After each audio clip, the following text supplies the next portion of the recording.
So is the messenger being shot? Is the Congress being intolerant? Is it in a situation where it just doesn't want the results of these polls to be revealed? Because perhaps there's something in these polls which might in fact be correct. That's what we're looking at. Well, joining us to discuss this, Mr. T.S. Krishnamurthy, the former election commissioner, Chandan Mitra, MP and Rajya Sabha member of the BJP, Shazia Ilmi, member of the Aam Aadmi Party, Dilip Cherian, image consultant with me here in the studio, and Amiben Yagnik, spokesperson of the Gujarat Congress. Amiben Yagnik, I'll come to you first. Thank you so much for joining us. I didn't really think that a Congress representative would want to be part of this debate, given your opinion on opinion polls. But let me ask you this. Firstly, what exactly has Goldman Sachs said that Anand Sharma was so angry about? They've said, and I quote, current polls show Modi and the BJP as faring well in the 5 upcoming state elections, which are considered lead indicators for the general election next year. You may not like opinion polls, but what's wrong if somebody else refers to them?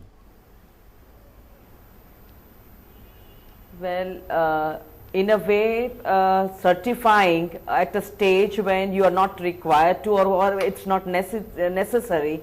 An investment banker has given his opinion, but he has clearly put the reason or the wording inside. And so there was a retort or a response to the investment banker that what should be the nature of your certification. This is a very clear certification which is not necessary at this stage. There is nothing more than like using some harsh words on who is opinion given by the investment banker. But Amiben, who is the Congress to decide what is necessary and not necessary for Goldman Sachs to say?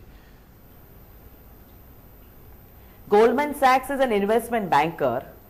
And generally investment bankers do look at the investment climate of a country, and they do look at the rule of law prevailing in the country, and look at what are the other due diligence methodologies involved in having investment coming to a country. Now the report that has been given, or a certification that has been given by Goldman Sachs, well, I think it speaks a lot more than what it is supposed to speak. All right. So Goldman Sachs can only say so much and not so much more than that. Chandan Mitra, is that, do you accept that also, that even perhaps for politicians like you, Chandanda, maybe you should be careful about what you have to say, because you can only go so far and not beyond that? No, I don't understand why the Congress has gone so paranoid. Now, this is an opinion. Goldman Sachs. Now, all these investor agencies, they keep sending reports, sometimes monthly, sometimes quarterly. They have a political risk assessment unit, and they gather opinion. Various these agencies have come, often met me, taken my inputs and prepared their reports. They meet people from across the political spectrum and send a risk assessment report. And now the fact is that they have reported the reality. You know, Vishnu, every opinion poll to date, I'm not saying anything which one is credible, which one is not so credible, but every opinion poll is reflecting a certain trend in the country. And so I think as an investment banker, it is their responsibility to tell people that what is the mood in India, or what appears to be the mood in India. There is nothing wrong with it. Everybody knows the mood. The Congress, however, is paranoid, because they believe that only a contrary report should go out. Investment banks should say that, you see, situation is like this, the Congress will come back to power. Now, how can you expect them to say that? All right, let me put that to Amiben. Going against Amiben, in fact, if you look at the next statement, which the Congress seems to have not reported or not spoken about, made by Goldman Sachs, they say, even though the actual general election outcome is uncertain, the market could trade this favorably over the next 2 quarters, which argues for modifying our stance. They're modifying their stance, and they're saying that the results, what might happen in the elections, is uncertain. They've qualified what they're saying, and yet you're trashing them. I mean, and this is a credible organization.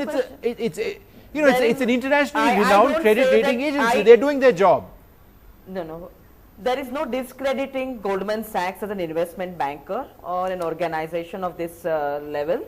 The only thing is that political risk, as the certificate is given by Goldman Sachs, an opinion, is one of the risks which binds investors to coming to a country, and so we may not just concentrate only on one risk assessment. You know, it's a basket of assessment, of risk assessments, which is also the social risk, and you talk about legal risk and bureaucratic risk and all kinds of risks. So this is one of the risks the Goldman Sachs investment banker. Okay, that's a fair point. Dilip Cherian, so come in on this. Because that point that Amiben is saying is correct. Yes. That, you know, you've got an internationally renowned agency coming into the country now and making statements about what's going to happen between now and the next elections, right? And international investors are bound to see that and not invest in the country, perhaps, or be wary. You know, I think that rather than attack the messenger, in this case Goldman Sachs, the idea should be for the Congress to trot out a bunch of ministers making not positive noises about India, but positive action points and announcing policy initiatives which give confidence. Because you've just had the chairman of Unilever say that, you know, you're living in a volatile and uncertain environment, not referring specially to India alone, but saying that in developing markets this is the situation. So when you say that this is a VUCA world, you know, which is both volatile as well as uncertain,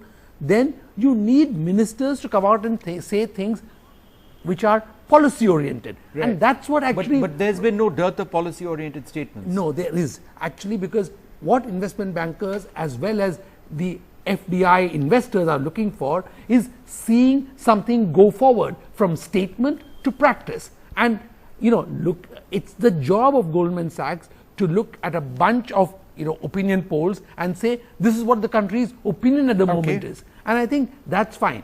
Where it's wrong is that you should actually be able to negate this in image terms. The right technology should be to negate this with positive imagery, and that is what is missing at this point. So negative imagery by the Congress is what you're saying to counter. That's right. What the international they've ended up magnifying what Goldman Sachs has said by having a senior minister counter it.